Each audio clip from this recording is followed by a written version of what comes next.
Class 10 का model set 2 सामाजिक विज्ञान का पहला क्वेश्चन है 1789 ईस्वी में फ्रांस की क्रांति के समय जो है वहाँ का शासक कौन था। तो लुई 14वां था, लुई 15वां, लुई 16वां, लुई 17वां।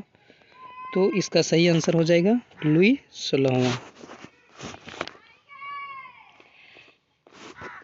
दूसरा क्वेश्चन है कि द स्पिरिट ऑफ लॉ एक किताब है, इसका लेखक कौन है। तो वाल्टेयर, मॉन्टेस्क्यू, दिदरो, रूसो। तो इसका सही आंसर हो जाएगा ख नंबर मॉन्टेस्क्यू। यह कथन किसका है, जब फ्रांस जीतता है तो बाकी यूरोप को जो है वो सर्दी जुकाम हो जाता है। तो ये चांसलर ड्यूक मेटरनिक के द्वारा कहा गया था। तो ये सही आंसर इसका हो जाएगा क नंबर मेटरनिक। जर्मनी का एकीकरण कब पूरा हुआ। तो जर्मनी का एकीकरण जो हुआ था 1871 ईस्वी में हुआ था। तो इसका सही आंसर हो जाएगा 1871। फ्रेडरिक सारियो कौन था। तो फ्रेडरिक सारियो जो था वो फ्रांसीसी चित्रकार था। तो इसका सही आंसर हो जाएगा फ्रांसीसी चित्रकार। नेक्स्ट क्वेश्चन है गांधी जी दक्षिण अफ्रीका कब गए थे। तो गांधी जी जो थे वो दक्षिण अफ्रीका 1893 ईस्वी के गए थे। तो इसका सही आंसर हो जाएगा ख नंबर 1893। अगला क्वेश्चन है चौरी चौरा में जो हिंसक घटना हुआ था वो कब हुआ था। तो यहाँ 5 फरवरी 1922 को हुआ था। तो इसका सही आंसर क। 8वां क्वेश्चन है रॉलेट एक्ट कब लागू हुआ था, कब पारित किया गया था। तो ये 1919 ईस्वी को किया गया था। ख नंबर इसका सही आंसर हो जाएगा। वंदे मातरम गीत जो है वो किस पुस्तक से लिया गया था। तो वंदे मातरम जो गीत है वो आनंद मठ से लिया गया था। तो इसका सही आंसर हो जाएगा क आनंद मठ। 10 नंबर क्वेश्चन है बापू किन्हें कहा जाता है। तो बापू जो है वो सबको जानते हैं कि ये महात्मा गांधी को कहा जाता है। ख नंबर। नेक्स्ट क्वेश्चन है समाप्यता के आधार पर जो संसाधन है वो कितने प्रकार के हैं। तो 2 प्रकार के हैं, नवीकरणीय और अनवीकरणीय। का नंबर हो जाएगा इसका। निम्नलिखित में से किस राज्य में सीढ़ीदार खेती किया जाता है। तो उत्तराखंड इसका सही आंसर हो जाएगा। पूर्वी तट के नदी डेल्टाओं पर किस प्रकार की मृदा पाई जाती है। तो पूर्वी तट के डेल्टा में जो है वो जलोढ़ मृदा पाई जाती है। किस मृदा को रेगर या स्वतः जुताई वाली मृदा भी कहते हैं। तो काली मृदा को रेगर मृदा कहा जाता है। इनमें से कौन सा संरक्षण तरीका समुदाय की सीधे भागीदारी नहीं करता है। तो यहाँ इसका सही आंसर हो जाएगा घ नंबर वन जीव पशु विहार का परिसीमन। अगला क्वेश्चन है भारत में जैव विविधता में समृद्ध देश है, मतलब भारत में बहुत तरह तरह के जैव विविधता अलग अलग जीव होता है। तो कितना प्रतिशत जो है उपजाति यहाँ पाया जाता है। तो इसका हो जाएगा सही आंसर 8%। भारतीय वन जीव रक्षण अधिनियम कब लागू किया गया था। तो भारतीय वन जीव जो अधिनियम जो है वो लागू किया गया था 1972 में। इसका सही आंसर हो जाएगा 1972।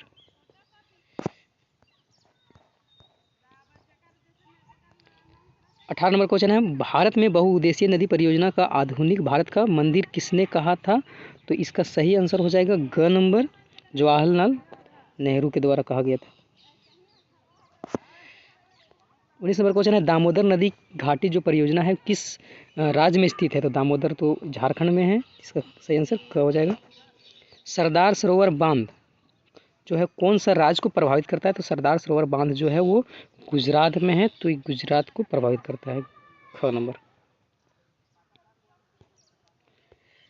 है औसत आय। 21 नंबर क्वेश्चन औसत आय प्रति व्यक्ति आय जो निकालना है वो किस इसका फार्मूला क्या होता है। तो देश में जितना भी आय रहता है उसको जोड़कर देश की कुल जनसंख्या से भाग दे दिया जाता है। तो हम लोग को औसत आय निकलता है। तो क नंबर इसका सही आंसर।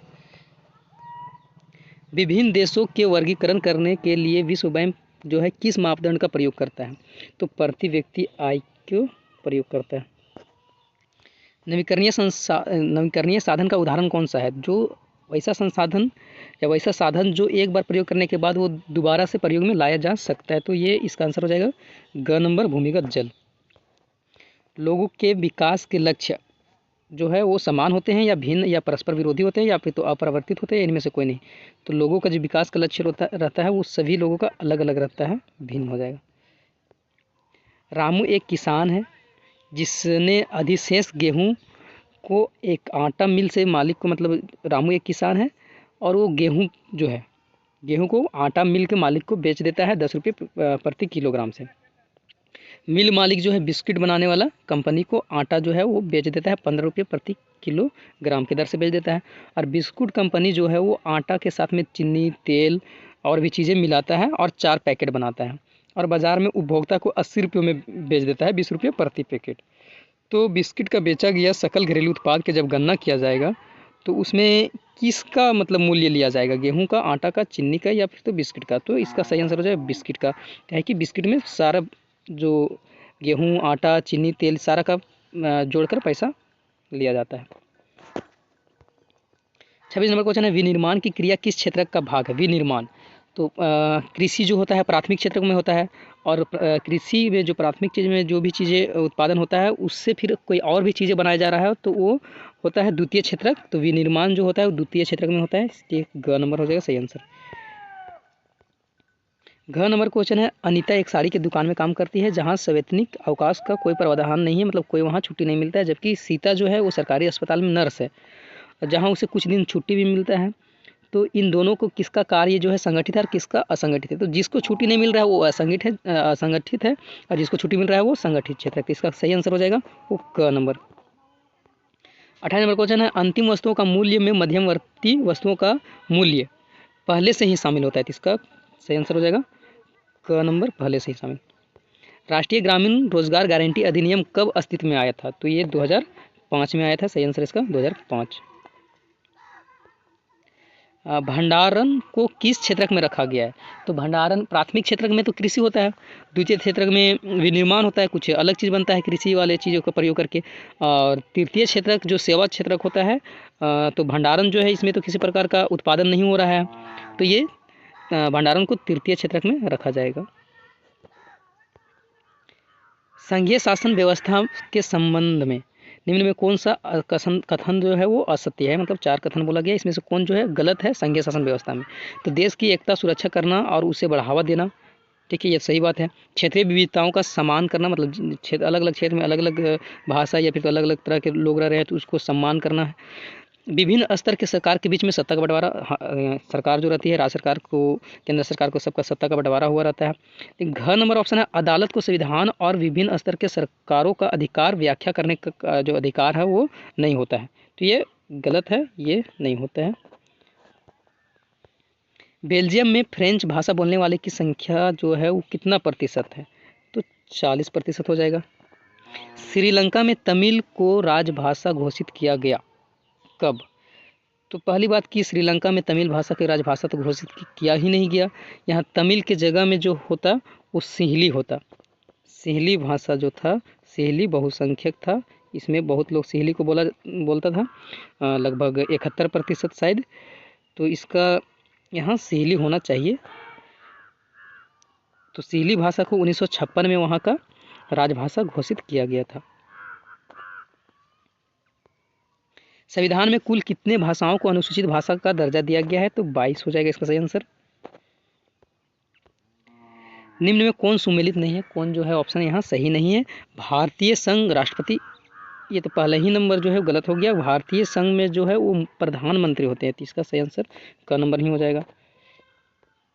7 पार्टी अलायंस, सप्तदलीय गठबंधन किस देश में हुआ था? तो 7 पार्टी अलायंस जो हुआ था वो नेपाल में हुआ था, सही आंसर ख नंबर। बोल्विया किस महादेश में स्थित है? तो ये बोल्विया जो है वो लातीनी अमेरिका में है। बोल्विया में जलयुद्ध नामक आंदोलन का नेतृत्व जो था वो कौन किया था? तो इसका फैडेकोर जो है उसका सही आंसर हो जाएगा क नंबर।